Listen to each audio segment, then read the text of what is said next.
এই আসলে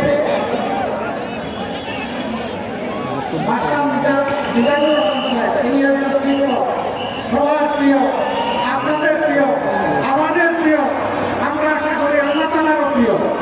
আপনারা তাকে আমরা তওবা তুলে দিলাম।